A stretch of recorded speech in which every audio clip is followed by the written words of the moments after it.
कक्षा 12 के सभी विद्यार्थी ध्यान दें, जो आपका त्रैमासिक हिंदी का पेपर होने वाला है उस पेपर का फुल सॉल्यूशन, जी हाँ, एक ही वीडियो में, आज के इस एक वीडियो में हम आपको हिंदी के पेपर का फुल सॉल्यूशन उपलब्ध कराएंगे।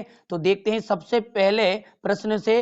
देखिए, इसका आपको कॉपी में सॉल्यूशन दिया जा रहा है, सही विकल्प चुनकर लिखिए। 6 नंबर इसको आपको दिए गए। रीतिकाल के कवि हैं, तो रीतिकाल के यदि कवि की बात करें तो भूषण जी है, उन्हें रीतिकाल के कवि माना जाता है। कवि किसका भार लिए फिरता है, तो देखिए आप जानते हैं, आपने पढ़ा होगा कि हरिवंश राय बच्चन जी के पाठ से लिया गया है। तो वो जग जीवन का जो भार लिए फिरता हूं, ठीक है, कौन कह रहे हैं, कवि कह रहे हैं ऐसा, तो जग जीवन का। चलिए, खड़ी बोली गद्य की प्रथम रचना है, तो खड़ी बोली जो गद्य की प्रथम रचना है वो गोरा बादल की कथा है, तो इसका सा एकदम राइट रहेगा। दिन कैसे ढलता है, जो दिन है वह किस तरह ढल रहा है, तो वह दिन बहुत धीरे धीरे नहीं, जल्दी जल्दी ढल रहा है। क्यों, क्योंकि देखिए वो चिड़िया वाले पार्ट से यहाँ पर लिया गया है। कहानी का पहला तत्व होता है, तो कहानी के यदि पहले तत्व की बात करें तो वहां होता है कथानक। संज्ञा और सर्वनाम प्रकट करने वाले शब्द को क्या कहते हैं, उसे कहते हैं विशेषण। ठीक है भैया। चलिए, इसके बाद में रिक्त स्थान है आपके, क्योंकि 6 नंबर के सही विकल्प थे और 7 नंबर के आपको रिक्त स्थान दिए गए हैं। तो पर्दे पर रिक्त स्थान की कीमत है, तो पर्दे पर किसकी कीमत है, वक्त की, तो पहला गया आपका वक्त है। प्रेमचंद को रिक्त स्थान उपाधि प्रदान की गई है, तो प्रेमचंद को उपन्यास सम्राट कहते हैं, आप जानते ही होंगे, उपन्यास सम्राट। ठीक है। मुंह नजो दड़ो में लगभग डेडेडेस कुएं थे, तो 700 लगभग कुएं थे। रेडियो को डेडेडेस से संचालित माध्यम माना जाता है, किससे, श्रोताओं से, तो यहां पर आ जाएगा श्रोताओं।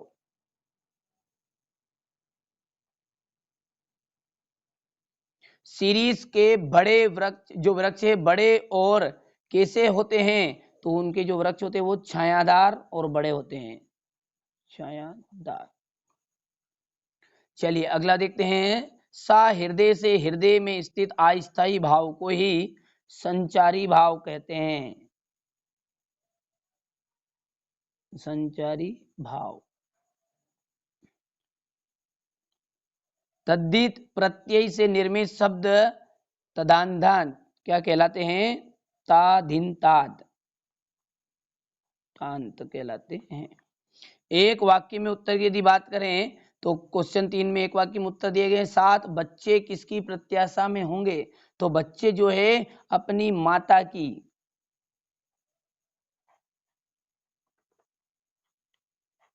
चिड़िया वाले पाठ से लिया गया है। एक गीत के रचनाकार कौन है, तो एक जो गीत है वहां रचनाकार है हरिवंश राय बच्चन।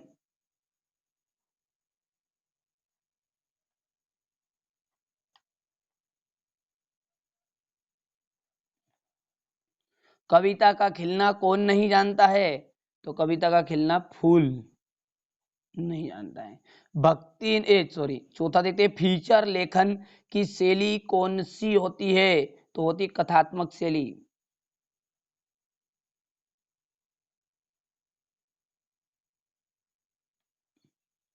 भक्तिन लेखिका को भोजन किस बर्तन में देती थी, तो जो भक्ति ने वह लेखिका को भोजन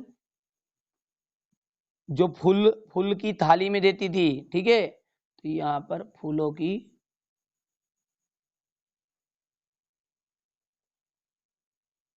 थाली में। सरोठा छंद मात्राओं की दृष्टि से किस छंद का उल्टा होता है, तो वहां देखिए दोहा छंद का उल्टा होता है। पर्यायवाची शब्दों को और क्या कहते हैं, देखिए पर्यायवाची शब्दों को एक तो समानार्थी शब्द कहते हैं, समानार्थी। ठीक है, ये माँ है और ये ना है, समानार्थी। एक बार और लिख देते हैं यहाँ पर, रिपीट, थोड़ा सा कलर ज्यादा उतर गया है।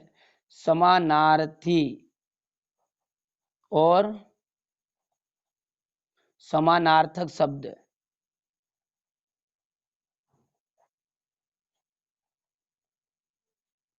ठीक है, तो ये थे आपके एक वाक्य में उत्तर। इसके बाद यदि हम बात करें तो क्वेश्चन नंबर 4 में आपको जोड़ी दी गई है, ठीक है। आत्म परिचय, देखिए पहला है आत्म परिचय। तो आत्म परिचय की यदि हम बात करें तो यहाँ इनके रचयिता कौन है, हरिवंश राय बच्चन। देखिए कुछ बच्चों के मन में यहाँ पर प्रश्नों को देखते से मन में विचार आएगा कि ये रियल पेपर नहीं हो सकता, क्योंकि एक वाक्य में जो क्वेश्चन आंसर आते हैं वहाँ तो अंतिम 5वें प्रश्न में आते हैं। तो आप खुद समझदार होइए कि हुबहू यदि मैं कॉपी त्रैमासिक पेपर के आपके सामने लिखूंगा तो फिर बोर्ड ऑफिस नहीं छोड़ेगा, इसलिए मैंने बदलाव कर करके यहाँ पर लिखे हैं, ठीक है। आप समझदार है, आप खुद समझ गए हैं। आत्म परिचय हरिवंश राय बच्चन। संपादकीय पृष्ठ, देखिए संपादकीय पृष्ठ की है अखबार की अपनी आवाज, तो ये दूसरा हो गया है। कविता के बहाने, कविता के बहाने का आ जाएगा कुंवर नारायण, तीसरा। अलंकार के जो प्रकार होते हैं, अलंकार कितने प्रकार के होते हैं, तो 3 प्रकार के होते हैं, तो ये चौथा हो गया है। माधुर्य, ओज और प्रसाद, ये मिलकर क्या कहलाते हैं, शब्द गुण कहलाते हैं, ठीक है। और चटाक चट धा, तो ये क्या, इसका मतलब क्या होता है, उठाकर पटक दे, ठीक है। ये ढोलक वाले पाठ से लिया गया है। चलिए इसके बाद में सत्य सत्य की यदि बात करें तो 6 अंक के आपके सत्य सत्य आपको देखने को मिलेंगे। कबीर के काव्य में रूढ़ियों का खुलकर विरोध हुआ है, तो यहाँ बिल्कुल सत्य है। और इसी तरह जो दूसरे का आप यदि बात करें तो ये भी आपका सत्य है, आप पढ़ लीजिएगा, थोड़ा टाइम ज़्यादा लग हो रहा है, ये असत्य है। और भगत जी का जो चूरन हाथों हाथ बिक जाता है, तो ये बिल्कुल एकदम सत्य बात है। शब्द शक्ति 5 प्रकार की होती है, ये असत्य है। देखिए शब्द शक्ति 3 प्रकार की होती है, और ये धारक अंतिम जो है ये आपका एकदम राइट है। क्वेश्चन 6 से यदि हम बात करें तो 2 अंक के क्वेश्चन आपके शुरू रहेंगे। भक्ति काल को हिंदी साहित्य का स्वर्ण युग क्यों कहा जाता है, नई कविता की विशेषताएं हैं, ठीक है। बच्चे किस बात की आशा में नीडों से झांक रहे थे, उड़ने और खिलने का कविता से क्या संबंध बनता है। द्विवेदी युग, द्विवेदी युग के गद्य की कुछ विशेषताएं बतानी है। संशय मनन और रेखा चित्र में कोई 2 अंतर। भक्तिन अपना नाम वास्तविक जो नाम थे वो लोगों से क्यों छिपाती थी। ढोलक की आवाज का पूरे गांव पर क्या असर था। भक्तिन के आ जाने से महादेवी वर्मा अधिक देहाती क्यों हो गई। बाजार का जो जादू चढ़ने पर और उतरने पर मनुष्य में क्या असर पड़ता है। इसी के साथ देखिए क्वेश्चन नंबर जो 11वां है वहाँ है इंटरनेट की कोई 2 खूबियां एवं 2 खामियां लिखना है। कहानी और नाटक में क्या समानताएं होती है। वीर रस को परिभाषा सहित उदाहरण सहित आपको समझाना है। और पुनरोक्ति प्रकाश अलंकार की परिभाषा उदाहरण सहित यहाँ पर आपको देना है। चलिए क्वेश्चन नंबर 13 की यदि बात करें तो इसमें आपको देखिए चौपाई छंद की परिभाषा उदाहरण सहित। शब्द शक्ति किसे कहते हैं। यहाँ पर 2 मुहावरे दिए गए, उनका आपको वाक्य में प्रयोग करना है। राजभाषा किसे कहते हैं और भारत की राजभाषा कौन सी है। भगवान के घर देर है अंधेर नहीं, इसका भाव पल्लवन बताना है। और निर्देश के अनुसार वाक्य परिवर्तित करना है, तो यहाँ पर देखिए मिश्र वाक्य में बदलना है। और स्नान करो विद्यालय जाओ, इसका सरल वाक्य बनाना है। और यहाँ पर देखिए आपको कवि परिचय के अंतर्गत हरिवंश राय बच्चन और आलोक धनवा का काव्यगत परिचय निम्नलिखित बिंदुओं पर देना है। 2 भाव रचनाएं, भाव पक्ष, कला पक्ष, साहित्य में स्थान। चलिए क्वेश्चन नंबर 17 की यदि बात करें तो महादेवी वर्मा और जैनेन्द्र कुमार का साहित्यिक परिचय आपको देना है। और इसके बाद में गोरस उत्पाद की बिक्री हेतु एक विज्ञापन आपको बताना है। टीवी देखने की हानि और लाभ को लेकर पति पत्नी के बीच होने वाले संवाद को बताना है। इसके बाद देखिए क्वेश्चन नंबर 19 में आपको गद्यांश दिया गया है, इसको पढ़ना है ध्यान से और इसके उत्तर आपको यहाँ से लिखने हैं। देखिए प्रश्न हो गया है। क्वेश्चन नंबर 20 में आपको संदर्भ प्रसंग व्याख्या देनी है, ठीक है। तो यहाँ से देखिए इसका ये अथवा वाला है। एक एक प्रश्न को बड़ी हमने बिल्कुल रिसर्च के साथ यहाँ पर लिखा हुआ है, कोई आपको कोई समस्या नहीं है। सभी चीज़ें क्लियर, आपका एक एक पेपर में एक प्रश्न 1 अंक का गलत ना हो, इसलिए हमने सारे प्रश्नों को लिखा है। टाइम भले ही लगा हुआ है हमारे, इसमें बहुत ज़्यादा टाइम लगा है लिखने में, आप खुद ही समझदार हैं, ठीक है। इसके बाद में अगला जो है प्रश्न की यदि बात करें अगले प्रश्न की, तो यहाँ पर देखिए ये क्वेश्चन नंबर आपका कौन सा था, 21 आ गया है। देखिए 21 का अथवा, ये 21 का अथवा है।